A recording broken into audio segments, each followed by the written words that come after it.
Un vers versatile et néanmoins versificateur battait la campagne à la recherche de l'inspiration. L'animal avait l'ambition de faire son trou dans le monde des lettres, une pensée qui, loin d'être terre à terre, le plaçait dans les hautes sphères de la littérature. Il taillait sa route, cherchant à trouver sa voie dans un univers hostile pour qui n'a pas fait les grandes écoles. Le pauvre fut lâchement aspergé de vermifuges et dut trouver refuge dans une petite cabane de jardin. La présence d'une fourche et d'un râteau ne lui disait rien qui vaille. Il se sentait en territoire hostile, quand l'imprésence d'un ver à pied le rasséréna.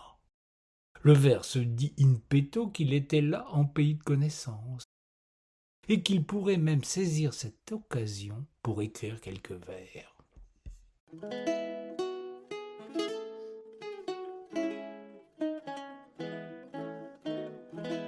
Il y a souvent loin des vers à la bouche, le lombric ne trouvant pas l'inspiration qu'il espérait tant.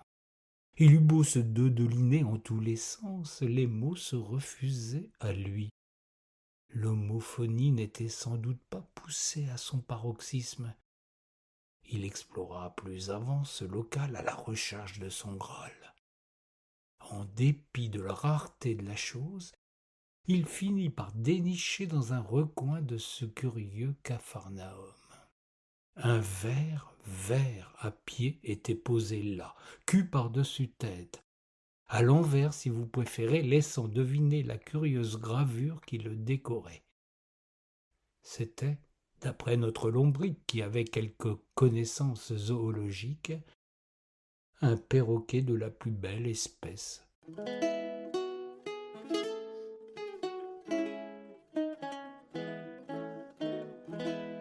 Se contorsionnant, chose assez facile pour ceux de son espèce, l'animal put lire la légende inscrite sous la représentation.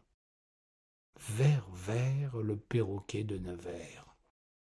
Il était manifestement en territoire conquis, puisque le sieur Jean-Baptiste Greuset avait composé un poème sous la forme de 4 chants en décasyllabes en 1734. Connu initialement sous le titre Vers ou les voyages du perroquet de visitation de Nevers, il devint un poème héroïque lors des éditions suivantes. Les voyages se singularisant, le perroquet n'étant plus que de Nevers et se prénommant Vers. Notre ver de terre n'hésitait nullement à chercher ses sources sur Wikipédia, se sentant en affinité avec un tel site. Il en conclut à la lecture de cet article qu'il devait puiser dans ce vers son inspiration pour son grand œuvre, celui qu'il portait en lui. La composition poétique n'était pas de nature à effrayer le spécialiste de la décomposition. Chacun cherche justificatif en sa faveur, le ver de terre n'échappant pas à cette pratique.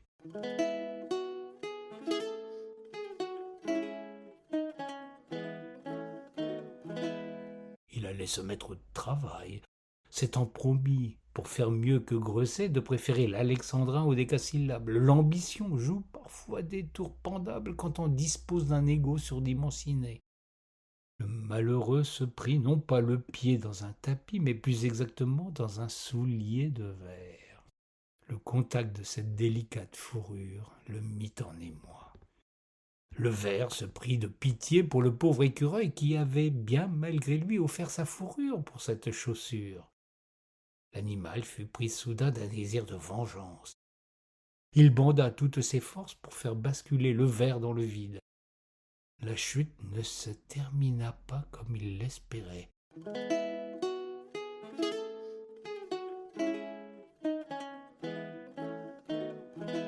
Quoique le perroquet n'a jamais été l'ami des chats, le susdit ver retomba sur son pied, sans subir le moindre dommage. Le lombric eut à cet instant une révélation. La poésie ne serait jamais son domaine de prédilection. Il tourna le dos à cette curieuse cabane pour aller vivre sa névrose ailleurs. Loin de se faire un sang d'encre, il passa, sans autre forme de procès, à la prose. Sage décision pour qui est privé de pied. En fuyant les rimes, il évita la déprime et se lança dans la rédaction de son épopée.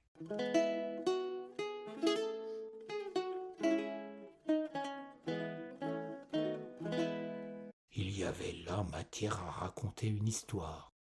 Son aventure fut le terreau duquel germerait un récit épique, du moins l'espérait-il. Hélas, il ne put mener à terme son projet. Entre un point-virgule et des guillemets, un oiseau vint mettre fin à son passage sur terre. Il partit dans les cieux en déplorant bien trop tard cependant de n'être pas resté dans ces galeries souterraines. Il convient de savoir rester à sa place, même quand on aspire à vivre de sa plume.